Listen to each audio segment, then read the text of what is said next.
One of the most recognizable auto restoration programs, Fast and Loud captivated viewers with its distinctive builds. Richard Rawlings's charismatic leadership and high-energy antics kept viewers returning for more, but many have always pondered what actually transpired behind the scenes of Fast and Loud, from team conflicts and spectacular exits to behind-closed-door scandals. Before Fast and Loud became a household brand, there was a lot more to this show than what was shown on camera. Richard Rawlings already had a clear idea for a show that combined his passion for cars with fast-paced, entertaining storytelling. He pitched the idea directly to Discovery Channel, highlighting the culture at Gas Monkey Garage, a place where incredible car builds and high-energy hustle meet, and his charisma. The show's original goal was simple: to showcase the restoration of classic cars with a mix of skill, humor and a little chaos. However, in order for this to be successful on TV, the production team had to make Gas Monkey Garage's quirky atmosphere come to life.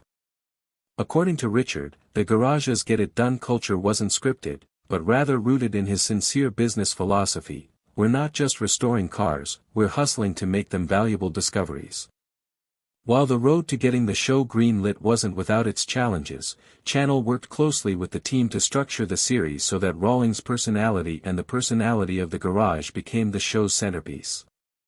To do this, they heavily relied on Richard's natural energy and his chemistry with his team, from the intense deadline pushes to the comedic banter.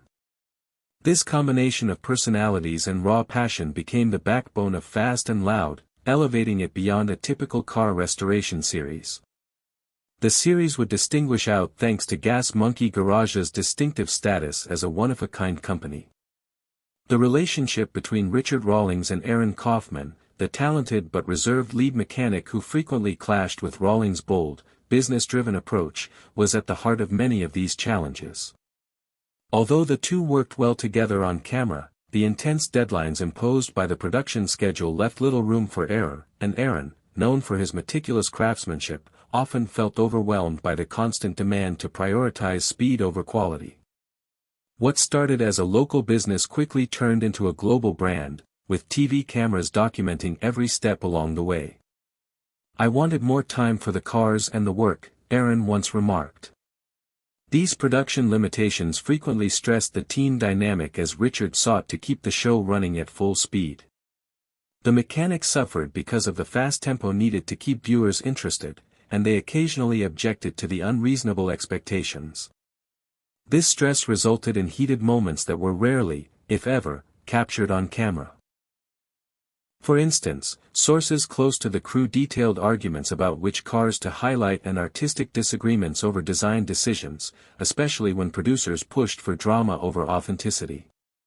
These tensions were a normal byproduct of the high-pressure reality TV industry and ultimately led to Aaron Kaufman's departure, which marked a turning point for the program. Ultimately, the behind-the-scenes conflicts exposed the difficulty of striking a balance between one's personal interests and the demands of entertaining millions of viewers worldwide. While the formal news was presented in a cordial manner, Aaron Kaufman's exit from Fast and Loud was a turning point that shocked both fans and the Gas Monkey Garage. Deeper conflicts were exposed by the underlying causes. In an interview with The Drive in 2017, Aaron said, "The last 5 years were really tough mentally and physically. We were always rushing and there was no opportunity to stay and do something that I cared about deeply anymore."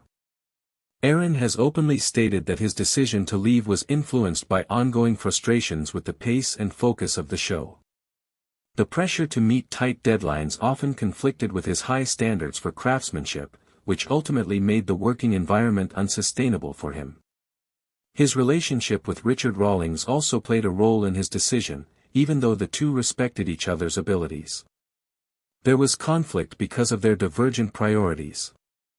Aaron desired more creative freedom and space to experiment with the cars, while Richard was more concerned with making money off of the builds and expanding the Gas Monkey brand. Kaufman's departure had repercussions behind the scenes in addition to signaling the end of a fruitful on-screen collaboration. Since Aaron had been essential to the show's builds and tone, the staff had to adjust fast. As with many reality series, his departure made it difficult to preserve the chemistry that viewers had come to adore and cast doubt on Fast and Loud's long-term viability. The makers of Discovery Channels greatly influenced Fast and Loud by trying to increase its entertainment value. The rapid pacing and consistent drama were no coincidence. Producers often restructured or edited events to create a more engaging narrative. Tight deadlines and sudden conflicts which often resolved just in time led some fans to speculate that parts of the show were staged. Richard Rawlings, however, strongly denied these claims, stating in an interview with The Wrap in 2019, "What you see is what really happens, we're not actors." Despite this, production did have a tangible influence on how things played out. Producers sometimes pushed for certain builds or scenarios that they believed would resonate better with audiences even if it didn't fully align with the team's usual workflow. This caused some frustrations among the Gas Monkey Garage crew, who felt that the focus was shifting away from authentic craftsmanship to drama and deadlines. While the influence of production made the show more engaging for viewers, it also raised questions about how much of the Garage's day-to-day operations were truly reflected on screen for Rawlings. Though the main goal was to balance entertainment with showcasing cars, a mission that kept Fast and Loud at the forefront of car restoration TV. Over the years, Fast and Loud faced its fair share of controversies and criticism, both from fans and people who worked behind the scenes. Richard Rawlings vehemently refuted claims that some car deals and restorations weren't as real as they seemed on screen, saying in the 2019 Joe Ryan Experience that, "There's no script or setup, we find what we find and we flip what we flip." Critics also claimed that some barn findiness was pre-arranged or that cars were prepped before filming to heighten the drama. Internally, the Gas Monkey Garage's team was tense due to the pressure to provide TV-ready automobiles in a short amount of time. Some staff members claimed the show put entertainment over actual automotive labor, which resulted in discontent and departures. In interviews with TMZ, former workers like Tom Smith criticized the environment, saying that the team had to meet unrealistic expectations to meet TV production demands. Even fans of the show voiced criticism, accusing Fast and Loud of focusing too much on drama and not enough on actual car restoration. Richard, however, remained unapologetic, stating that the show was never intended to be a pure how-to restoration guide, explaining in an interview with the Dallas Morning News that this is entertainment and if people wanted step-by-step, they'd watch a tutorial. After years of popularity, the show's delicate balance between exhibiting true craftsmanship and living up to reality TV standards was brought to light by the issues, which frequently caused division among viewers and staff. Richard Rawlings announced the termination of Fast and Loud in 2020 in an interview on his YouTube channel, stating that it was time to leave traditional TV and pursue new chances, such as digital platforms. He said, "It was a great ride, but it's time for the next chapter." Even though the show is over, the decision to halt production was probably influenced by behind-the-scenes deteriorating ratings and shifting audience habits. Gas Monkey Garage is still in operation, and Richard has concentrated on growing the brand through merchandise partnerships and his YouTube channel, where he connects with fans and shares car builds.